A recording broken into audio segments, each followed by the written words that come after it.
Hey, everybody, and welcome to Storytime with Julian.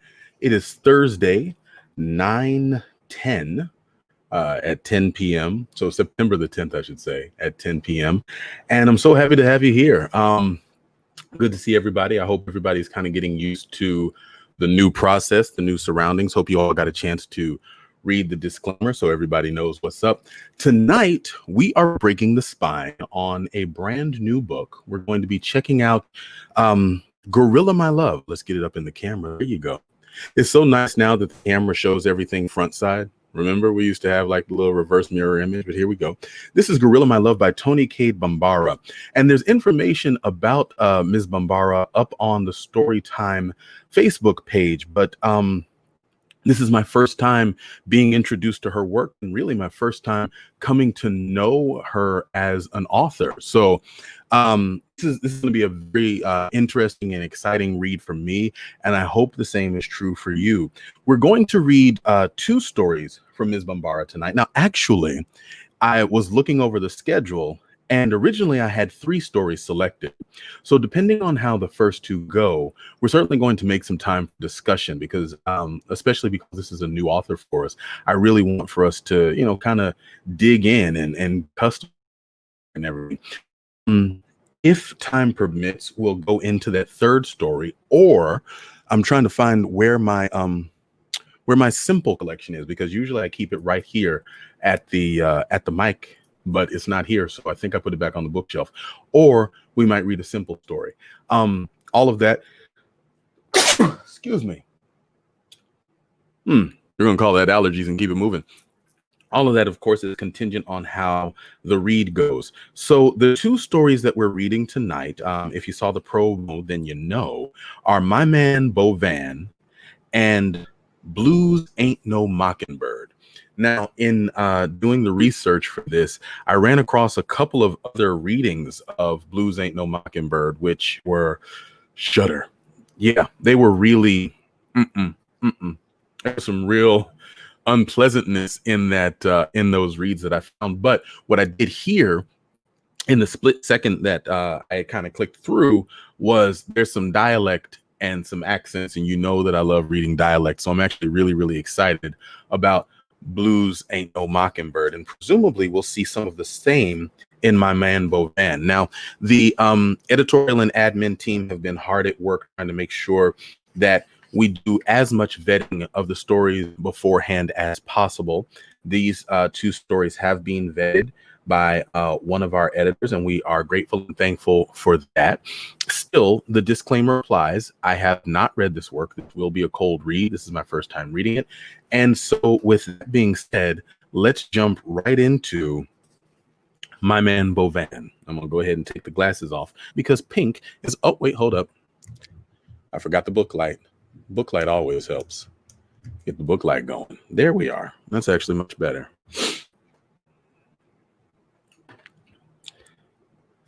Blind people got a humming Jones, if you notice, which is understandable completely once you've been around one and notice what no eyes will force you to see people. And you get past the first time, which seems to come out of nowhere. And it's like you're in church again with fat chest ladies and old gents grunting and hum low in the throat to whatever the preacher be saying.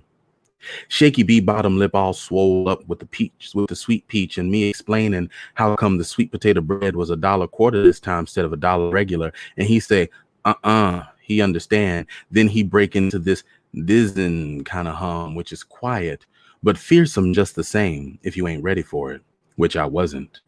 But I got used to it, and the onlyest time I had to say something about it was when he was playing checkers on the stoop one time, and he commenced to humming quite churchy, seemed to me. So I says, "Look here, Shaky B, I can't beat you and Jesus too."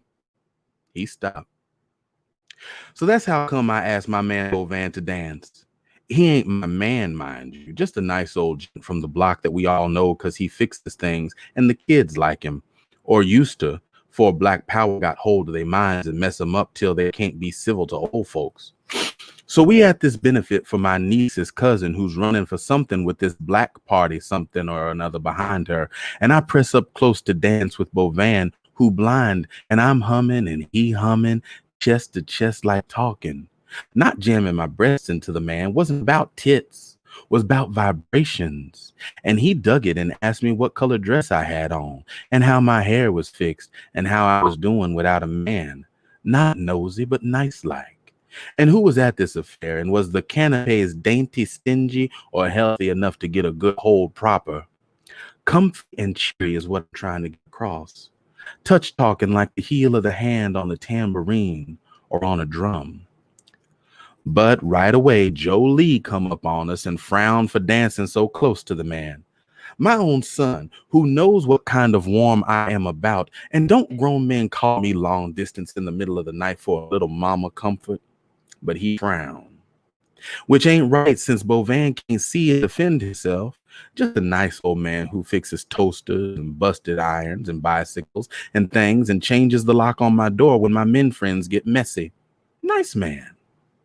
Which is not why they invited him. Grassroots, you see. Me and Sister Taylor and the woman who does heads at Mamie's and the man from the barbershop, we all there on account of we grassroots. And I ain't never been south than Brooklyn Battery and ain't no more country than the window box on my fire escape. And just yesterday, my kids telling me to take them countrified rags off my head and be cool. And now can't get black enough to suit them. So everybody passing saying, my man Bovanne. Big deal, keep stepping and don't even stop a minute to get the man a drink or one of them cute sandwiches or tell him what's going on. And him standing there with a smile ready, in case someone do speak, he want to be ready. That's how come I pull him on the dance floor. We dance squeezing past the tables and chairs and all them coats and people standing round up in each other's face talking about this and that. Got no use for this blind man who mostly fixed skates and scooters for all these folks when they was just kids. So I'm pressed up close and we touch talking with the hum. And here come my daughter cutting her eye at me like she do when she tell me about my apolitical self, like I got hoof and mouth disease and there ain't no hope at all. And I don't pay her no mind and just look up in Bovanne's shadow face and tell him his stomach like a drum. And he laugh real loud. And here come my youngest, Task, with a tap on my elbow like he the third grade monitor and I'm cutting up on the line to assembly. I was just talking on the drums, I explained when they hauled me into the kitchen. I figured drums was my best defense. They can get ready for drums with all this heritage business. And Bovanne's stomach just like that drum Task give me when he come back from Africa. You just touch it and it hum, thism, thism. So I stuck to the drum story. Just drumming. That's all. Mama, what are you talking about? She had too much to drink, say Edo to Task, because she don't hardly know nothing, say nothing directly to me no more since that ugly argument about my wigs. Look here, Mama, say Task, the gentle one. We just trying to pull your coat. You were making a spectacle of yourself out there dancing like that. Dancing like what? Task run a hand over his left ear like his father for the world and his father before that. Like a bitch in heat, say Elo. Well, I was gonna say like one of them sex-starved ladies getting on in years and not too discriminating. Know what I mean? I don't answer, because I'll cry. Terrible thing when your own children talk to you like that. Pulling me out the party and hustling me into some stranger's kitchen in the back of a bar, just like some damn police. And ain't like I'm old. I can still wear some of the sleeveless dresses without the meat hanging off my arm. And I keep up with some things around the kids who ain't kids no more, to hear them tell it. So I don't say nothing. Dancing with that Tom, say Elo to Jolie, who leaning on the folks' freezer.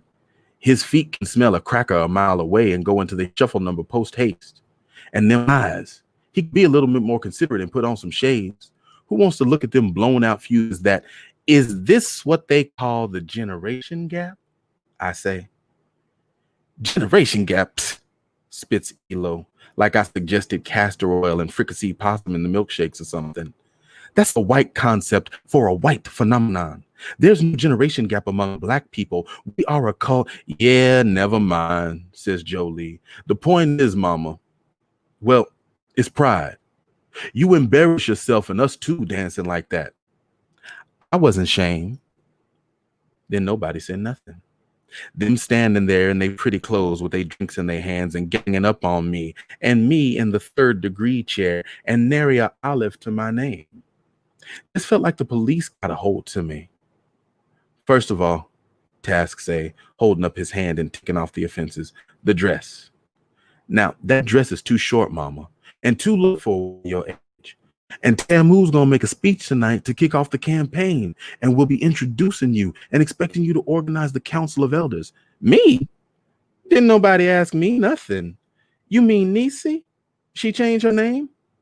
Well, Norton was supposed to tell you about it. Niecy wants to introduce you and then encourage the older folk to form a council of elders to act as an advisory.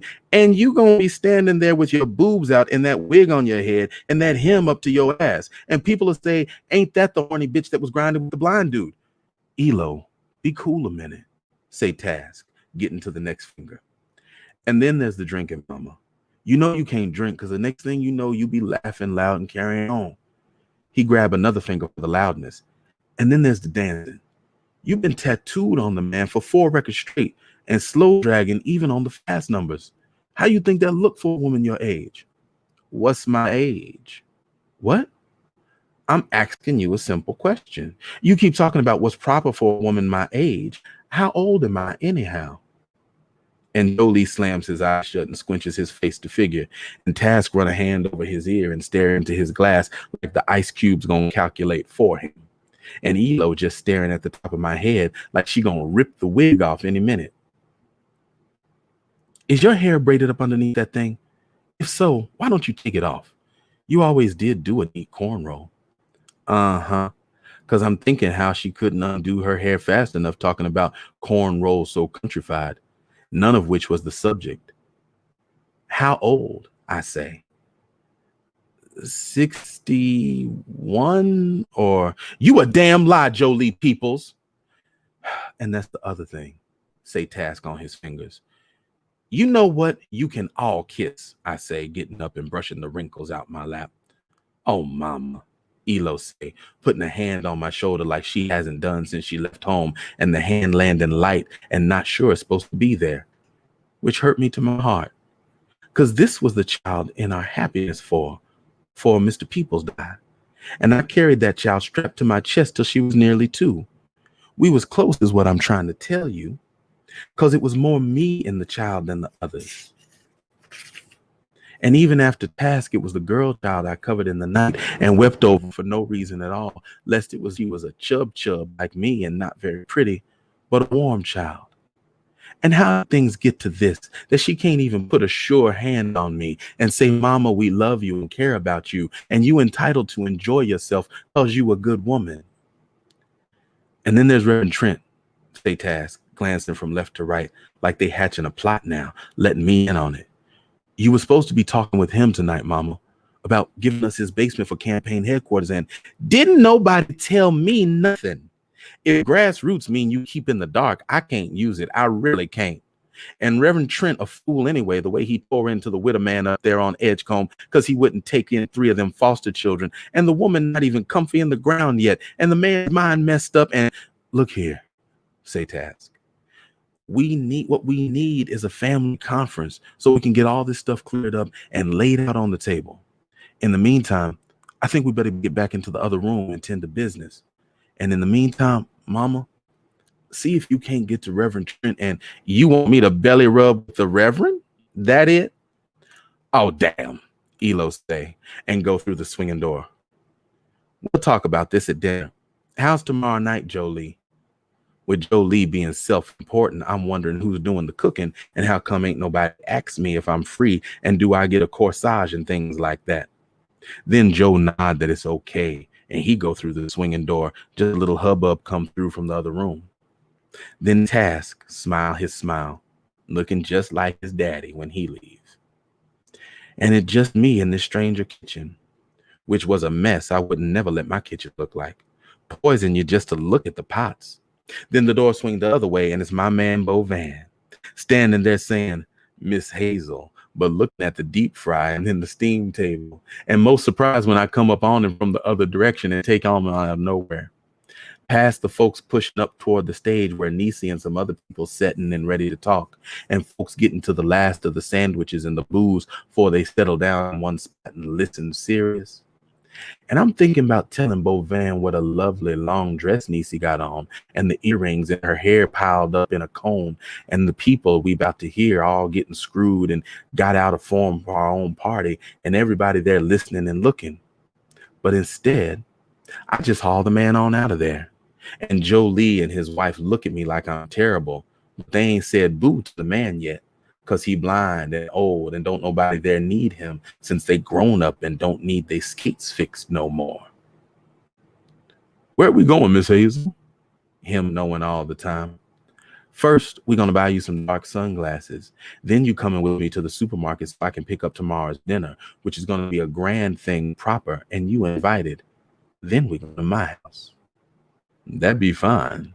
I surely would like to rest my feet, being cute. I surely would like to rest my feet, being cute.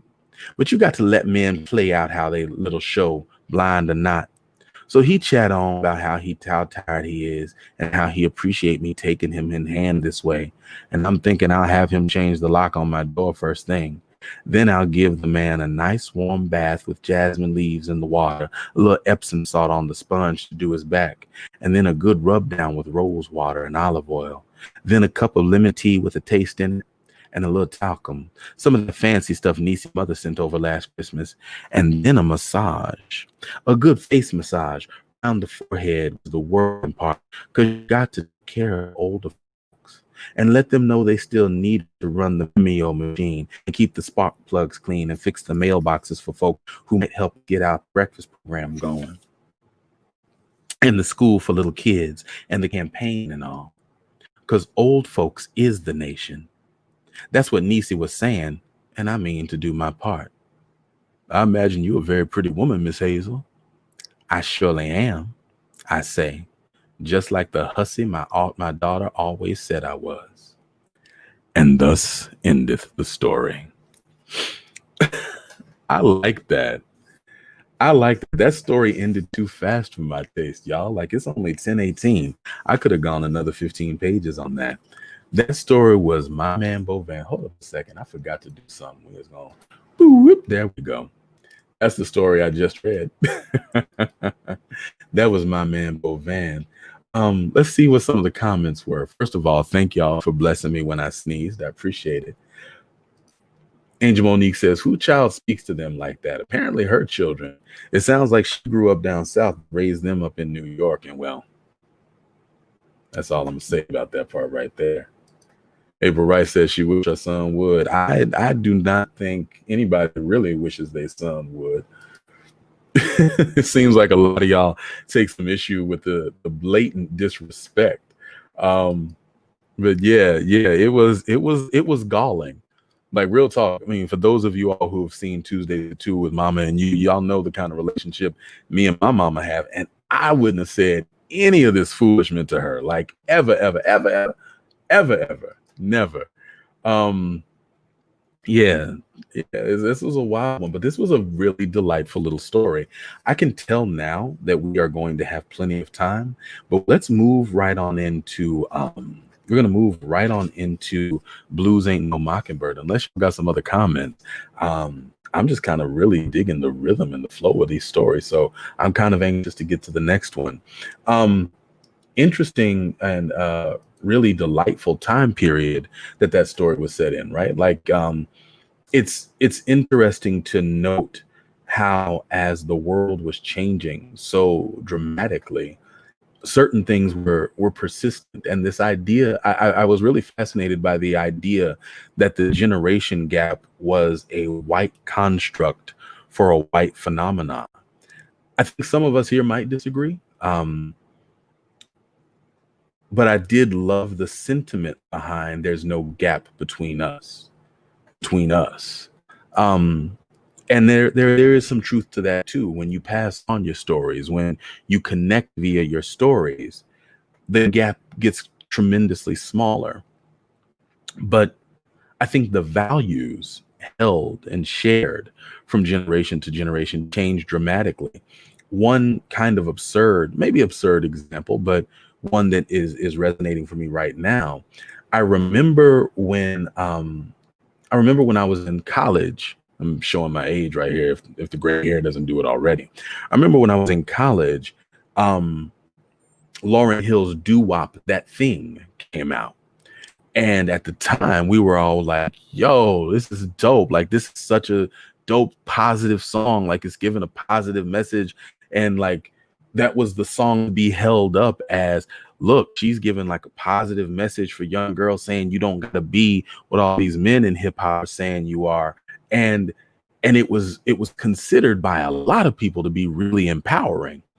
Fast forward, the late 2010s, and I remember seeing so many conversations about that song coming up and women saying how trash it was. This is the next generation of young women saying how trash the song was because it was teaching respectability politics and it was limiting a woman's sexuality and sexual expression and things of that nature. So I found it really fascinating. Like, you know, generation gaps, I think, do exist in terms of how the times shift and what we put our values on.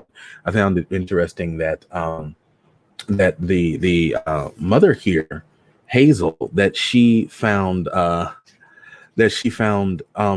value in the previous generation and the older generation. And even though we know that wasn't about to be no innocent massage that Mr. Bovanne was about to get, but there was a lot of care and thought and her seeing the utility um, that that a man of his age and with his skills and with his values still had. Now, I really like that. Let's see. Kamisha says the generation gap that Elo don't think exists, that stage when our newly barely adult children are embarrassed by everything we do. I remember being that kid. Yeah, that's real. That's real. Just okay. We should not have put that comment on the screen. I appreciated the care and empathy she showed toward the man who happened, Lord, to be blind, and the inhumanity her kids were showing toward her. Kind of a great analogy for the contradiction of many activist movements today. I think, Gwen, I think that's a fantastic comment, and I think that's one of the things that makes Toni Cade Bambara's background as an activist and as a social activist makes this story so much more interesting. That social activism is the backdrop for all of this, blatant generational disrespect, and how a lot of the social justice movements do have that blatant generational disrespect. Like, I swear I'm gonna punch somebody the next time I hear I'm not like our grandparents. We're not like our grandparents. Like, I've written an essay about that. I wish the fuck we were like our grandparents, because our grandparents got shit done. Our grandparents knew how to run a boycott for well over a year in all the elements, and to build brand, like, before there was Lyft, before there was Uber, they created ride shares and they functioned and they nearly crippled that economy. I wish we were like our grandparents. So yeah, I think the contradiction and the disrespect that's present in current social movements, this story really does do a brilliant job of capturing that. Let's go ahead and move on to the next story, y'all, and we can discuss both of them as we get toward the end. Y'all ready for Blues Ain't No Mockingbird? Somebody tell me yeah. Let's go ahead and get that switched up.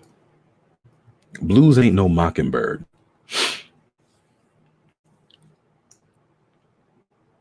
The puddle had frozen over, and me and Kathy went stomping in it. The twins from next door, Tyrone and Terry, were swinging so high out of sight, we forgot we were waiting our turn on the tire. Kathy jumped up and came down hard on her heels and started tap dancing, and the frozen patch splintering every which way underneath, kind of spooky. Looks like a plastic spider web, she said. A sort of weird spider, I guess, with many mental problems. But really, it looked like a crystal paperweight Granny always kept in the parlor. She was on the back porch, Granny was, making the cakes drunk.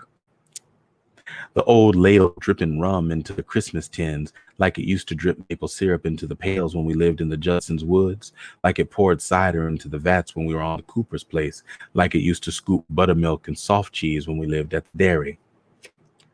Go tell that man we ain't a bunch of trees.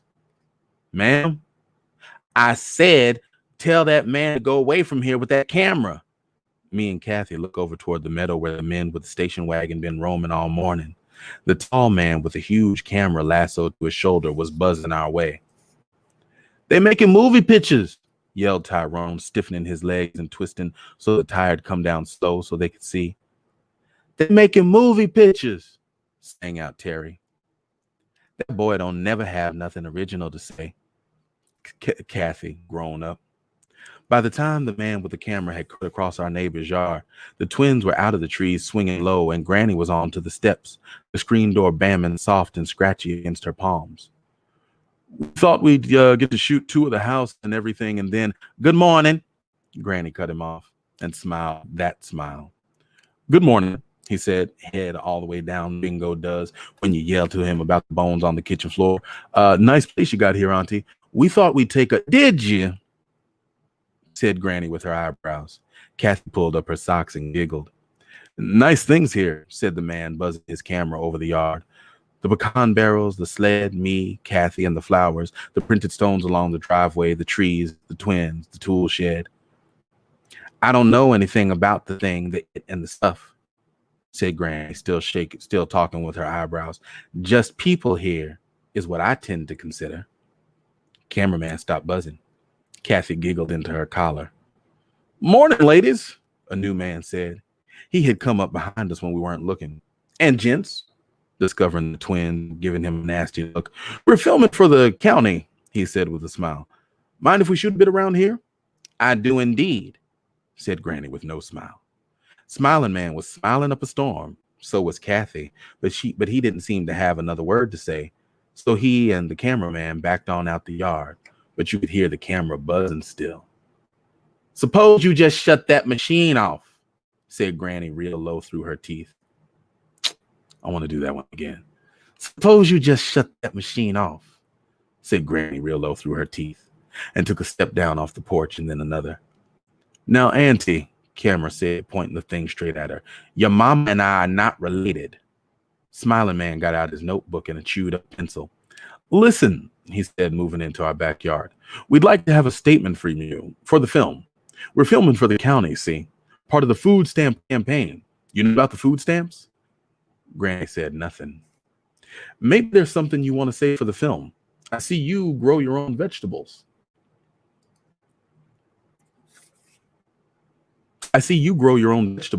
He smiled real nice. If more folks did that, see, there'd be no need. Granny wasn't saying nothing. So they backed on out, buzzing at our clothesline and the twins' bicycles, then back on down to the meadow. The twins were dangling in the tire, looking at Granny. Me and Kathy were waiting too, because Granny always got something to say. She teaches steady with no let up. I was on the bridge this one time, she started off. Well, the crowd caused this man was going to jump, you understand. And a minister was there and the police and some other folk. His woman was there too. What was they doing? Asked Tyrone. Trying to talk him out of it is what they was doing. The minister talking about how it was a mortal sin, suicide. His woman taking bites out of her own hand and not even knowing it, so nervous and crying and talking fast. So what happened? Asked Tyrone. So here comes this person with a camera, taking pictures of the man and the minister and the woman, taking pictures of the man in his misery about to jump. Because life's so bad and people been messing with him so bad. This person taking up the whole roll of film practically, but saving a few, of course. Of course, said Kathy, hating the person. Me standing wondering how Kathy knew it was of course when I didn't, and it was my grandmother. After a while, Tyrone say, did he jump? Yeah, did he jump? Say Terry all eager. And Granny just stared at the twins till their faces swallow up the eager and they don't even care anymore about the man jumping. Then she goes back onto the porch and lets the screen door go for itself. I'm looking to Kathy to finish the story because she knows Granny's whole story before me even. Like she knew how we come and how we move so much. And Kathy ain't the third cousin we picked up on the way last Thanksgiving visiting. But she knew it was on account of people driving Granny crazy till she'd get up in the night and start packing, mumbling and packing and waking everybody up saying, let's get on away from here before I kill me somebody. Like people wouldn't pay her for things like they said they would. Or Mr. Judson bringing us boxes of old clothes and raggedy magazines, or Mrs. Cooper coming in our kitchen and touching everything and saying how clean it all was. Granny going crazy, and Granddaddy Kane pulling her off of people saying, now, Cora. But next day loading up the truck with rocks all in his jaw, mad than Granny was in the first place. I read a story once, said Kathy, sounding like Granny teacher, about this lady Goldilocks who barged into a house that wasn't even hers and not invited, you understand, messed over the people's groceries and broke up the people's furniture, had the nerve to sleep in the folks' bed. Then what happened? Asked Tyrone. What did they do, the folks, when they come into all the mess? Did they make her pay for it? Asked Terry, making it first. I'd have made her pay me. I didn't even ask. I could see Kathy, actress, was very likely to just walk away and leave us in the mystery about this story, which I had heard was about some bears. Did they throw her out? Asked Tyrone, like his father sounds when he's being extra nasty, plus to the washing machine man. Woulda, said Terry. I would have gone upside her head with my fist and... You would have done what you always do. Go cry to mama, you big baby, said Tyrone. So naturally, Terry starts hitting on Tyrone. Next thing you know, they tumbling out the tire and rolling on the ground. But Granny didn't say a thing or send the twins home or step out on the steps to tell us about how we can't afford to be fighting amongst ourselves. She didn't say nothing. So I get into the tire to take my turn. And I could see her leaning up against the pantry table, staring at the cake she was putting up for the Christmas sale, mumbling real low and grumpy and holding her forehead like it wanted to fall off and mess up the rum cakes. Behind me, I hear before I can see Granddaddy Kane coming through the woods in his field boots. Then I twist around to see the shiny black oilskin cutting through what little left there was of the yellows, reds, and oranges. His great white head not quite round because of this bloody thing high on his shoulder, like he was wearing a cap on sideways. He takes a shortcut through the pecan grove, and the sound of twigs snapping overhead and underfoot travels clear and cold all the way up to us. And here comes Smiling and Camera up behind him like they were going to do something. Folks like to go for him sometimes. Kathy says it's because he's so tall and quiet and like a king, and people just can't stand it. But Smiling and Camera don't hit him on the head or nothing. They just buzz on him as he stalks by with a chicken hawk slung over his shoulder, squawking, dripping red down the back of the oilskin. He passes the porch and stops a second for Granny to see he's caught the hawk at last. But she's just staring and mumbling, and not at the hawk. So he nails the bird to the tool shed door, the hammering cracking through the eardrums, and the bird flapping himself to death and drooling down the door to paint the gravel in the driveway red, then brown, then black, and the two men moving up on tiptoe like they was invisible or we were blind, one. Get them persons out of my flower bed, Mr. Kane, said Granny moaning real low like at a funeral. How come your grandmother calls her husband Mr. Kane all the time? Tyrone whispers all loud and noisy and from the city and don't know no better. Like his mama, Miss Myrtle, tell us never mind the formality, as if we had no better breeding than to call her Myrtle Plain.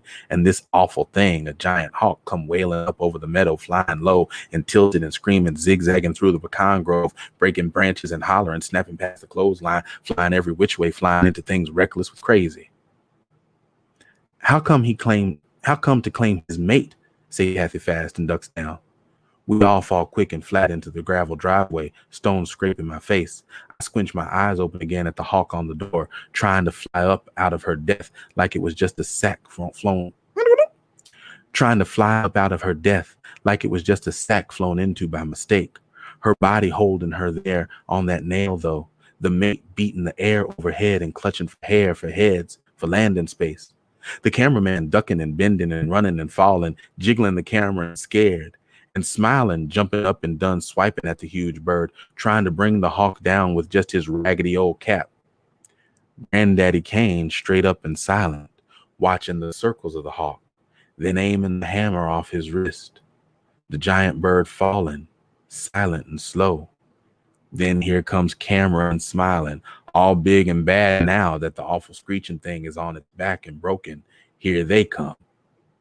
And Granddaddy Kane looks up at them like it was the first time noticing, but not paying them too much mind because he's listening. We all listening to that low groaning music coming from the porch. And we figure any minute, something in my back tells me any minute now, Granny gonna bust through that screen door with something in her hand and murder on her mind.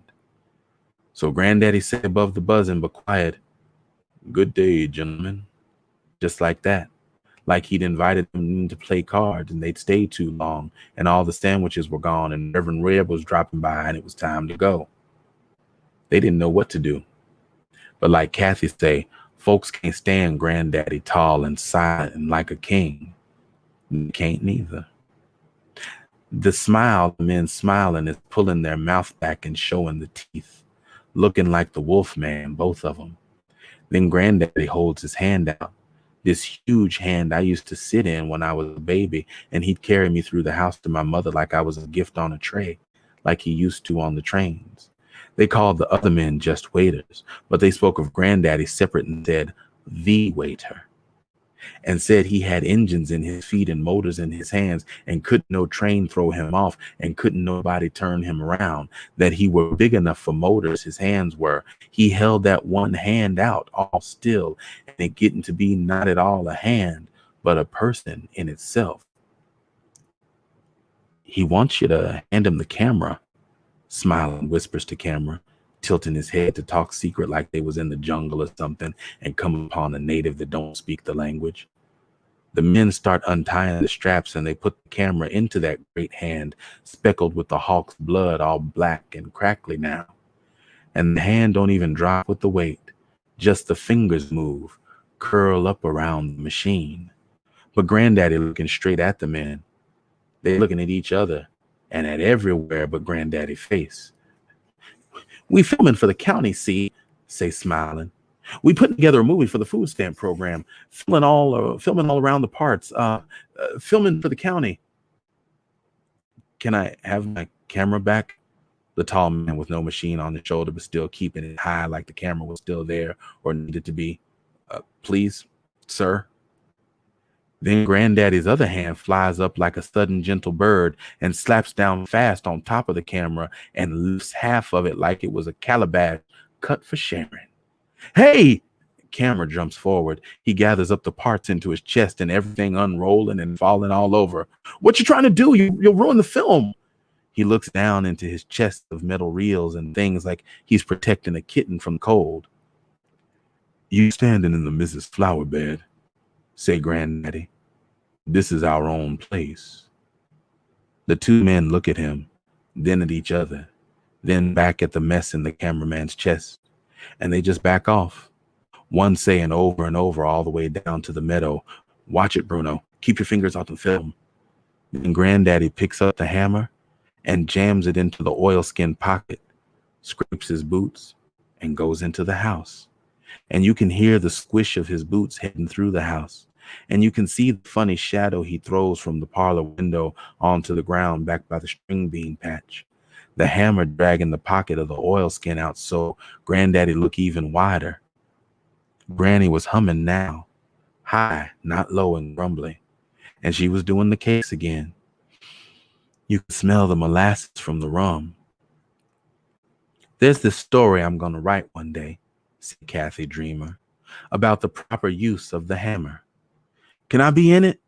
Tyrone said with his hand up like it was a matter of first come, first serve. "Perhaps," said Kathy, climbing onto the tire to pump us up, "if you're there and ready." And thus endeth the story.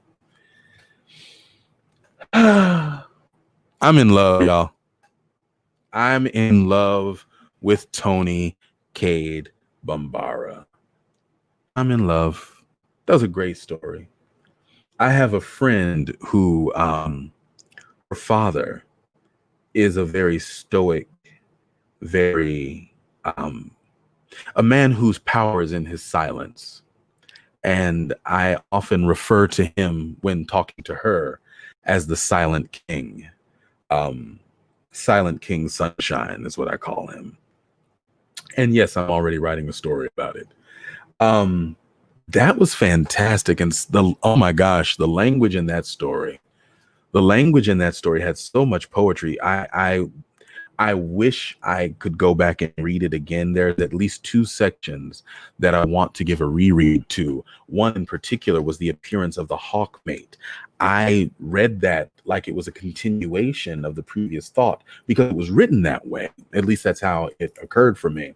And so I missed the power of what that presence was, and how ultimately it was very much like a metaphor for granddaddy in his power showing up to be the covering for his wife, just as the male hawk in his power showed up, unfortunately for them, trying too late to protect his mate.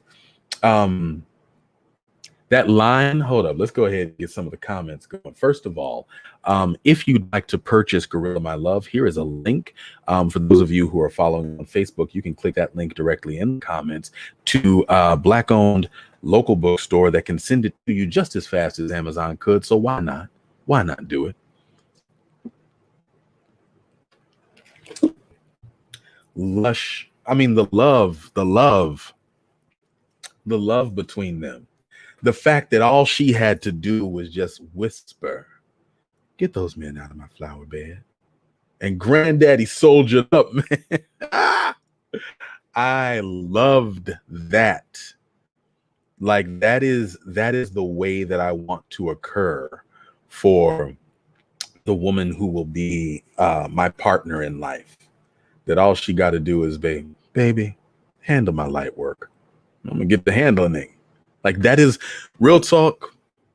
In the best of all worlds, that is one of the great privileges, for real, of being a man, is being able to serve in that role as confident protector.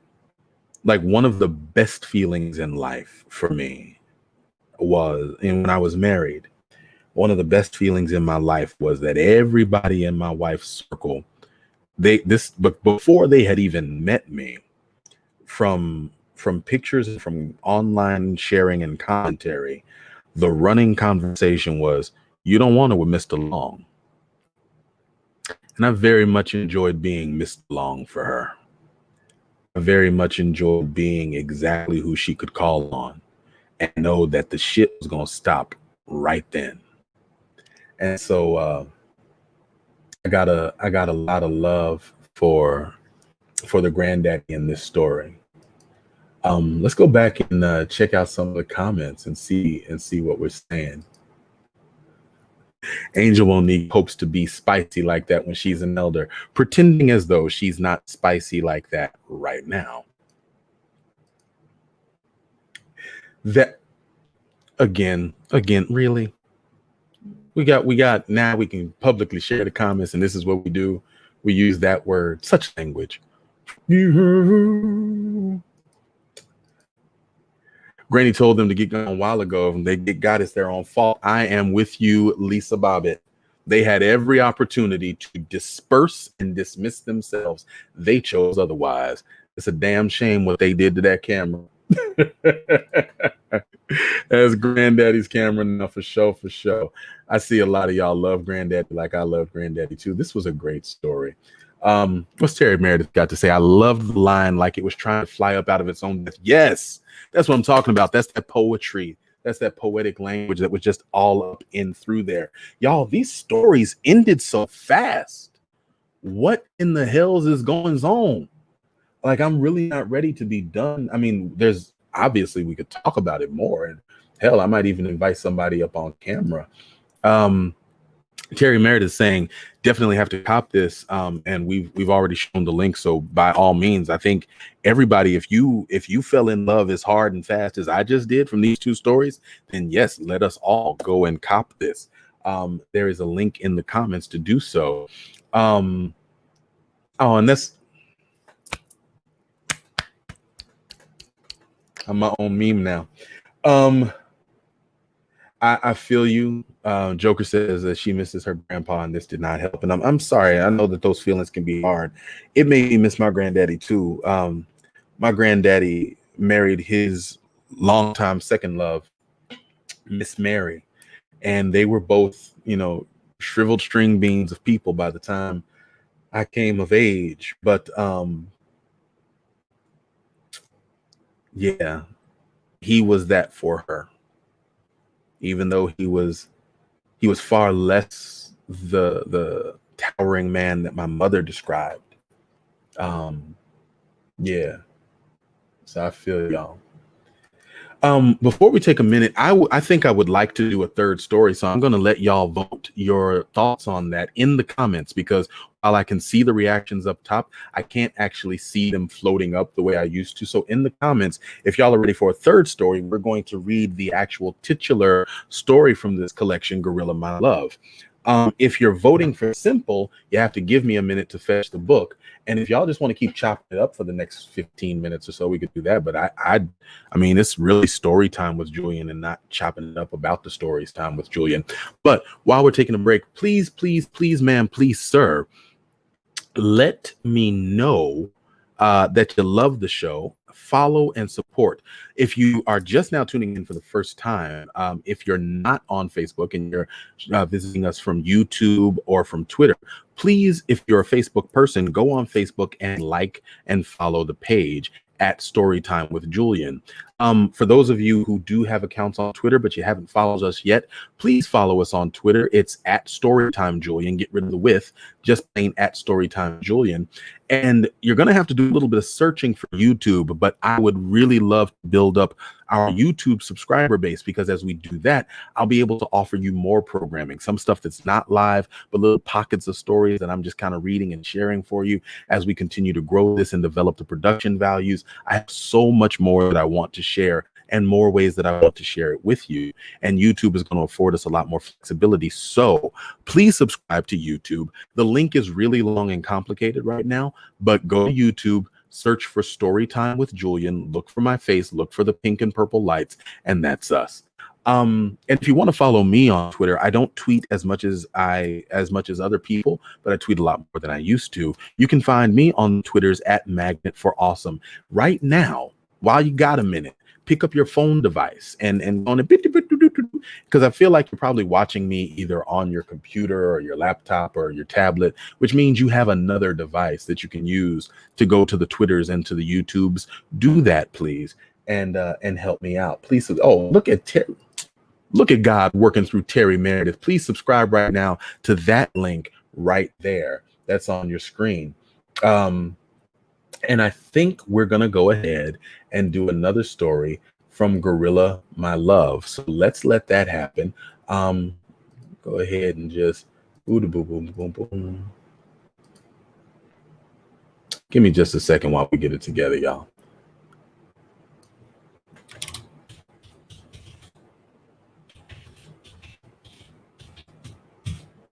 Tickety clack, clack, clack, clack. Jigga bow, bow, bow. Take it back.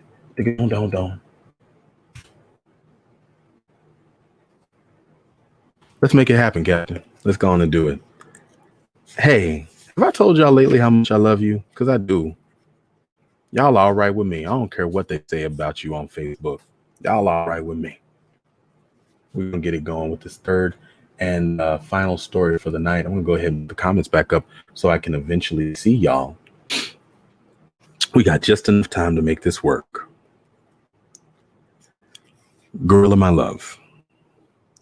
That was the year Hunka Bubba changed his name. Not a change up, but a change back, since Jefferson Winston Vale was the name in the first place, which was news to me because he'd been my Hunka Bubba my whole lifetime since I couldn't manage uncle to save my life. So as far as I was concerned, it was a change completely to something sounding very geographical weather-like to me, like something you'd find in an almanac. Or something you'd run across when sitting in the navigator seat with a wet thumb on the map crinkly in your lap, watching the roads and sign when Granddaddy Vale say, "Which way, Scout?" And you got sense enough to say, "Take the next exit," or "Take the left," or whatever it is. Not that Scout's my name, just the name Granddaddy call whoever's sitting in the navigator seat, which is usually me, because I don't feature sitting in the back with the pecans. Now, you figure pecans are all right to be sitting with. If you think so, that's your business. But they dusty sometime and make you cough. And they got a way of sliding around and dipping down sudden and maybe a rat in the buckets. So if you scary like me, you sleep with the lights on and blame it on baby Jason. And so not to waste good electric, you study the maps. And that's how come I'm in the navigator seat most times and get to be called Scout. So Hunka Bubba in the back with the pecans and baby Jason, and he in love. We get to hear all his stuff about this woman he in love with and all, which really ain't enough to keep the mind alive, though baby Jason got no better sense than to give his undivided attention and keep grabbing at the photograph, which is just a picture of some skinny woman in a country fried dress with her hand shot up her face like she shameful cameras. But there's a movie house in the background, which I ask about because I'm a movie freak from way back, even though it do get me in trouble sometime. Like when me and Big Brood and Baby Jason was on our own last Easter and couldn't go to the Dorset because we'd seen all the Three Stooges they was, and the RKO Hamilton was closed, readying up for the Easter pageant that night. And the West End, the Regan, and the Sunset was too far, lest we had grown-ups with us, which we didn't. So we walk up Amsterdam Avenue to the Washington and Gorilla My Love playing, they say, which suit me just fine, though the My Love part kind of dragged Big Brood some. As for baby Jason, shoot, like granddaddy say, he follow me into the fiery furnace if I say come on. So we go in and get 3 bags of Havamore potato chips, which not like the best potato chips, but the best bags for blowing up and busting real loud. So the matron come trotting down the aisle with her chunky self, flashing that flashlight dead in your eye so you can give her some lip. And if she answer back and you already finished seeing the show anyway, why then you just turn the place out, which I love to do, no lie. When baby Jason kicking the seat in front, egging me on, and Big Brood mumbling about what fearsome things we gonna do, which means me. Like when the big boys come up on us talking about, lend me a nickel, it's me that had the money. Or when the bad boys in the park take Big Brood Spalding away from him, it's me that jump on their back and fight a while. And it's me that turns out the show if the matron get too salty. So the movie come on right away, and it's this churchy music and clearly not about no gorilla, about Jesus. I'm ready to kill. Not because I got something against Jesus, just that when you fix to watch a gorilla picture, you don't want to get messed around with the Sunday school stuff. So I am mad. Besides, we see this raggedy old brown film of King of Kings every year, and enough's enough. Grown-ups figure they can treat you just anyhow, which burns me up. There I am, my feet up in Havamore potato chip, really salty and crispy, and 2 jawbreakers in my lap and the money safe in the shoe from the big boys, when here come this Jesus stuff. So we all go wild, yelling, booing, stomping, and carrying on, really to wake the man up in the booth there who must have went to sleep and put on the wrong reel. But no, because he hollered down to shut up, and he turned up the sound, so we really got to holler like crazy to even hear ourselves good. And all the matron ropes off the children's section and flashes her light all over the place, and we yell some more, and some kids slip under the rope and run up and down the aisle just to show it and take it, just to show it take more than some dusty old velvet rope to tie us down. Line. And I'm flinging the kid in front of me's popcorn and baby Jason kicking seats, and it's really something. Then here come the big and bad matron, the one they let out in case of emergency, and she toting that flash like she gonna use it on somebody. This here the colored matron, Brandy. She and her friend.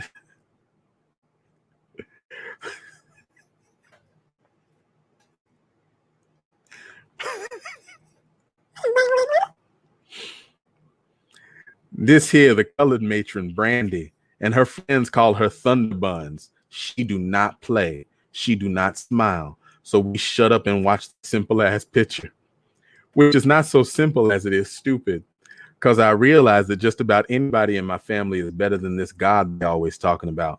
My daddy wouldn't stand for nobody treating any of us that way, my mom especially. And I can just see it now, Big Brood up there on the cross talking about forgive them, Dad, because they don't know what they're doing. And my mama say, get down from there, you big fool. What you think this is, playtime? And my daddy yelling to granddaddy to get him a ladder because Big Brood acting a fool, his mother's side of the family showing up. And my mama and sister Daisy jumping on them Romans, beating them with their pocketbooks, and Hunka Bubba telling them folks on their knees they better get out the way and go get some help or they going to get trampled on. And granddaddy Bill saying, leave the boy alone. If that's what he want to do with his life, he ain't got nothing to say about it. Then Ain't Daisy giving him a taste of that pocketbook, fussing about what a damn fool old man granddaddy is. Then everybody jumping on his chest, like the time Uncle Clayton went in the army and came back with only one leg, and granddaddy say something stupid about that's life. And then that time Big Brood, and by this time, Big Brood off the cross and in the park playing handball or Scully or something. And the family in the kitchen throwing dishes at each other, screaming about, if you hadn't done this, I wouldn't have had to do that. And me in the parlor trying to do my arithmetic and yelling, shut it off, which is what I was yelling all by myself, which would make me a sitting target for thunder buns. But when I yell, we want our money back, that gets everybody in chorus. And the movie winding up with this heavenly cloud music, and the smart ass up there in his hole in the wall turns up the sound again to drown us out. Then there comes Bugs Bunny, which we always seen. We know we are, which we already seen, so we know we've been had. No gorilla mind nothing. And Big Brood say, oh shit, we're going to see the manager to get our money back. And I know from this we business. So I brush the potato chips out of my hair, which is where baby Jason liked to put them, and I march myself up in the aisle to deal with the manager who was a crook in the first place for lying out there saying Gorilla My Love plan. And I never did like the man because he oily and pasty at the same time, like the bad guy in the cereal, the one that got to hide out behind the push button bookcase that played Moonlight Sonata with the gloves on. I knock on the door and I am furious. And I'm alone too, because Big Brood suddenly got to go so bad, even though my mama told us about going in them nasty bathrooms. And I hear him sigh like he disgusted when he get to the door and see only a little kid there. And now I'm really furious because I get so tired grown-ups messing over kids just because they little and can't take them to court. What it is, he say to me, like I lost my mittens on wet on. What is it, he say to me, like I lost my mittens or wet on myself or somebody's retarded child, when in reality, I'm the smartest kid PS 186 ever had in his whole lifetime. And you can ask anybody, even them teachers that don't like me, because I won't sing them Southern songs or back off when they tell me my questions are out of order. And because my mama come up there in a minute when them teachers start playing the dozens behind color folks. She's stalking there with her hat pulled down bad and that Persian lamb coat draped back over one hip on account of she got her fist planted there so she can talk that talk, which gets us all hypnotized. And teacher be coming undone because she know this could be her job and her behind because mama got pulled with the board and bad by her own self anyhow. So I kicked the door open wider and just walk right by him and sit down and tell the man about himself and that I want my money back. And that goes for big baby Jason and Big Brood too. And he's still trying to shuffle me out the door, even though I'm sitting, which shows him for the fool he is, just like them teachers do before they realize mama like a stone on that spot and ain't backing up. So he ain't getting up off the money. So I was forced to leave, taking the matches from under his ashtray and set a fire under the candy stand, which closed the raggedy old Washington down for a week. My daddy had the suspect it was me because Big Brood got a big mouth. But I explained right quick what the whole thing was about, and I figured it was even Steven. Because if you say Gorilla My Love, you supposed to mean it. Just like when you say you going to give me a party on my birthday, you got to mean it. And if you say me and baby Jason can go to South Pecan Hauling with Granddaddy Vale, you better not be coming up with no stuff about whether weather look uncertain and did you mop the bathroom or any other trickified business. I mean, even gangsters in the movie say my word is my bond. So don't nobody get away with nothing as far as I'm concerned. So daddy put on his belt back on because that's the way I was raised. Like mama stay in one of them situations when I won't back down. Okay, Bad Bird, you right. Your point is well taken. Not the Bad Bird, my name. Just what she say when she tired of arguing and know that I'm right. And Aunt Joe, who is the hardest head in the family and worse even than Aunt Daisy, she say, you absolutely right, Miss Muffin, which also ain't my real name, but the name she gave me that one time when I got some medicine shot in my behind and I wouldn't get up off her pillow for nothing. And even Granddaddy Vale, who got no memory to speak of, so sometimes you can just plain lie to him if you want to be like that. He say, well, if that's what I said, then that's it. But that's none of that. But this name business was different, they said. It wasn't like Hunka Bubba gone back on his word or anything, just that he was thinking about getting married and was using his real name now, which ain't the way I saw it at all. So there I am in the navigator seat, and I turn to him and just plain old ask him. I mean, I come right on out with it. No sense going all around that barn that the old folks talk about. And like my mama say, Hazel, which is my real name and what she remembers to call me when she being serious. When you got something on your mind, speak up and let the chips fall where they may. And if anybody don't like it, tell them to come see your mama. And daddy look up from the paper and say, you hear your mama good, Hazel? And tell them to come see me first, like that. That's how I was raised. So I turn clear around in the navigator seat and say, look here, Hunka Bubba, or Jefferson Winsong Vale, or whatever your name is you going to marry this girl? Sure am, he say, all grins. And I say, remember that time you was babysitting me when we lived at 409 and there was this big snow and mama and daddy held up in the country, so you had to stay for 2 days? And he say, sure do. Well, you remember how you told me that I was the cutest thing that ever walked on the earth? Oh, you were real cute when you were little, he say, which is supposed to be funny. I'm not laughing. Well, you remember what you said? And Granddaddy Vale squinting over the wheel and asking, which way, Scout?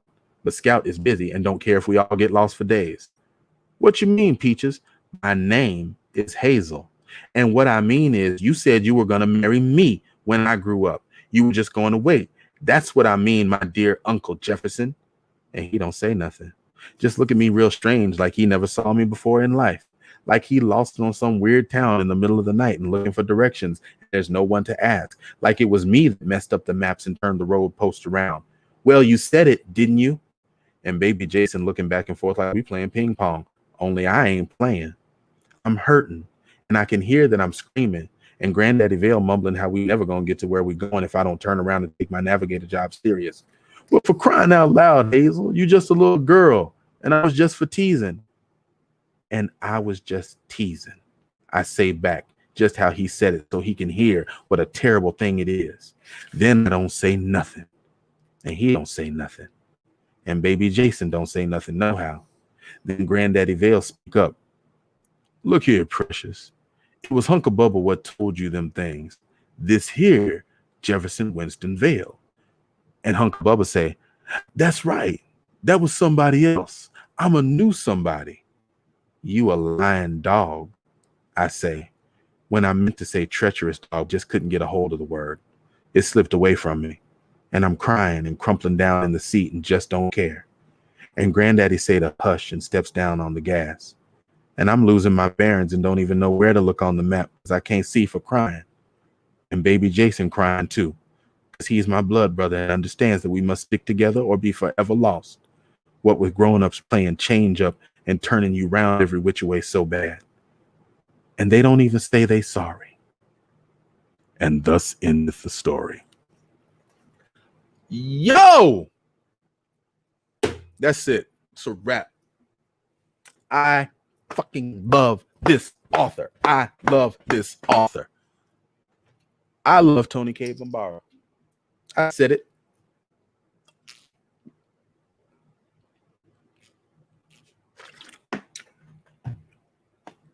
Oh my gosh. Oh my gosh, that was a fantastic story. And I just love how she captures the youthfulness in the narration by running stories into stories into stories and then coming right back around to the original point. If that's not the most Gemini's Aries shit I've read in ages, I don't know what is. And it is not an uncommon thing. You know, a lot of folks play that jokey joke stuff in families, like, "Ooh, when you grow up, I'm gonna marry you," and it's all supposed to be like, I've witnessed this. I have witnessed this in my life, in the circles, excuse me, in the circles of and around my family. I'm so sorry about that. I have witnessed this. Grown folks making that sort of "I'm gonna marry you when I grow up" sort of silly jokey joke promise, and that shit is not a joke to that kid, because when those lines are not clearly established that you are an adult, or I'm sorry, that I am an adult and you are a child and we are family, those little family crushes can get real twisted up in kids' heads. It's such an inappropriate and dangerous game for adults to play with children's minds, and I've never understood it. And I feel like this, Gina is right here with me. You got to be careful what you say to children, because it's not a game. It's so not a game. Hazel as a character in this story is so rich and so fantastic. I'm absolutely loving let us not blow past the fact that because she didn't get her quarter back, I believe it was a quarter, for a movie that she didn't like, She set the concession stand on fire and shut down the whole theater for a week. Run Hazel her money. When Hazel says, give me my money, have Hazel's money, because Hazel will burn all this shit down. That is who Hazel is as a person. Or as Hazel would say, that's how I was raised. Yo!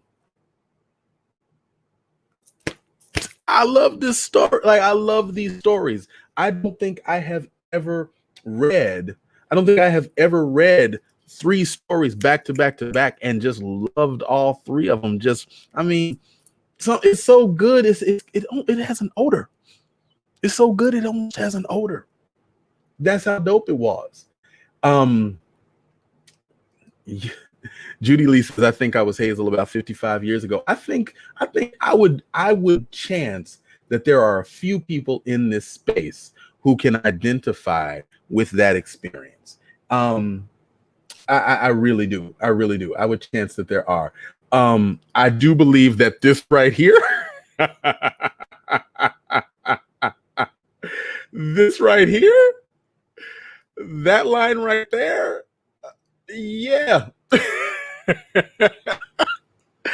There are very few times when the read itself breaks me. There are very few times when the read itself breaks me. Usually if I break, it's because I used to catch in the corner of my eye something that one of y'all said, or somebody enters the room and I can't hold it and I crack up. But man, listen. When I got to Thunder Buns, and I'm trying to skim ahead a little bit in the line because that's how I do it. Yeah, and it was Cora in the first story. Somebody else said Hazel, and I repeated it like a dummy, like I didn't know what I knew when I knew what I knew.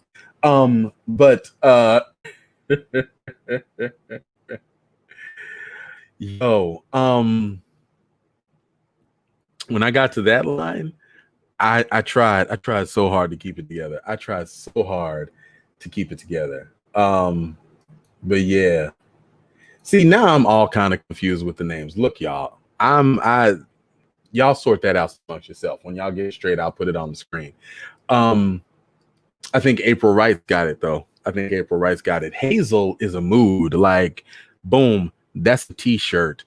And like, for real, that should be one of the Storytime with Julian t-shirts. Hazel is a mood, and only people who are Storytime fans would know what that means. But if you know, you know. Hazel is a mood. Like, how you doing today, Hazel? Leave her alone. Don't mess with April. Don't you mess with April today. Leave her alone. She Hazel. Y'all, I know that, you know, we're close up on the end of time. We do have a little bit of discussion time left. I can't be the only one who is as in love with these characters and with these stories and with this author as I am. I can't be the only one that's so enamored. So what say the rest of you? How do you feel about it? Somebody give me some feedback. Just Marsha, and I don't know you, Just Marsha, coming to us from the YouTubes, says Hazel is fire. What's happening, Just Marsha? It's a pleasure. I'm glad to have you with us. What else? What are some of your thoughts on this? Let's chat it up for a little bit before it's time for us to depart. I did not think I was going to be able to get through 3 stories today. These are such fast reads. In part, I think the nature of the narrative does tend to drive the cadence. I think the nature of the narrative does tend to drive the cadence to be a little bit faster, and a little bit more aggressive. But I love the way that just the richness of sort of rolling one into the next, the richness in the individual stories, within the stories. Because this started off a story about Hunka Bubba changing his name. And within that, we got this little glimpse into the life of Hazel and how she gets down and what she does when she's not getting her way, such that by the time we got to, like, I was playing, but I'm not playing, You knew that shit was real, because we know now what Hazel will do if she's not playing. Hazel will do that when she's not playing. I will burn this entire boat down. We'll set this whole boat on fire. Hazel reminds me of that panda who don't like the cheese that people buy in Europe. Y'all remember those commercials? That panda would just stand there and look at you and then knock the whole shit over. That's Hazel. That's Hazel. Angel Monique says, brilliant writing. I'm buying it tonight. Hey, you should. You ought to. If I didn't already have a copy, I'd be buying it tonight. This right here, like these kinds of stories, these are my heart. I find, as much as I enjoy reading the other types of stories, these are the stories that really speak to my heart.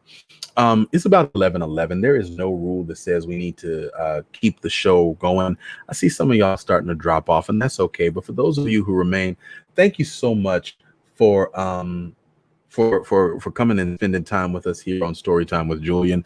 This has been, this has been a great week. Tuesday was phenomenal. I truly enjoyed reading Rihanna Milcar Scott's wonderful story, Rolling in My Six Foe, and really enjoyed the post discussion on that. This is a delightful surprise. Like I said, this is my first time being introduced to this author's works.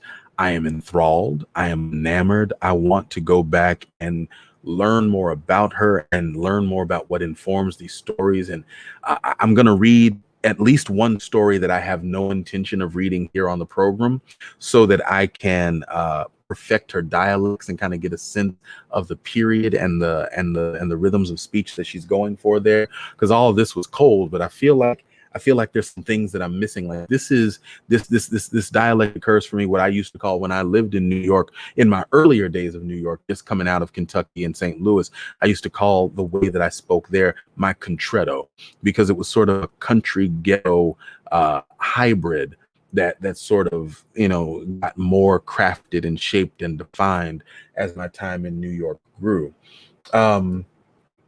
Erica Goodman, I don't know this person. This is not Erica Yolita. This is Erica Goodman, says that Hazel is a problem and I love her. And let's see. Joker says that this book is the original reason that ancestor Toni was praised for being able to voice the perspective of youth and blackness. It reflects life.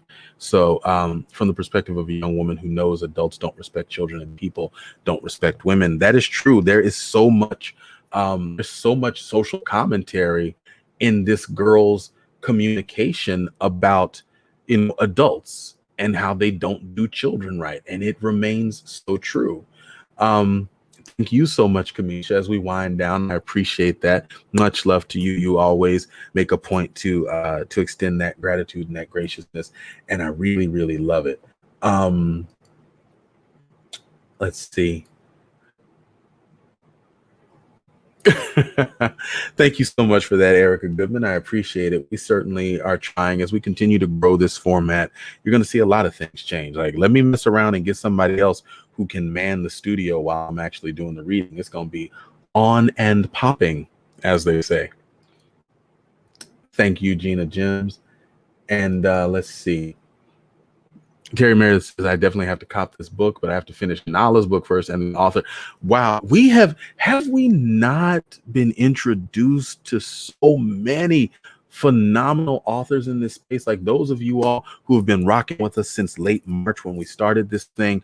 I mean, just think about how many authors we've come to know, and we can sort of get their rhythms and understand their tones. And like, I am going to do a night where I juxtapose some J. California Cooper up against Toni Cade. We're going to do our own literary verses up in this piece. J. California Cooper, Toni Cade Bambara, head to head. Let's see who gets it. We're going to do another one. We're going to put Rian up against our boy Nana, head to head. We're gonna do a little. Matter of fact, that's what's up. That's what we're doing all October. Done. I'm working on the calendar now. October, every read is gonna be verses, one story up against, and we're just gonna see how we do. That's gonna be October. Wait for it. We're gonna make it happen. I'm excited. y'all make my Thursdays and Friday. I'm sorry, my Tuesdays and Thursdays absolutely phenomenal. I appreciate you so much. Just Marsha, whoever you are, it's wonderful to have you here. You're listening with your 4-year-old.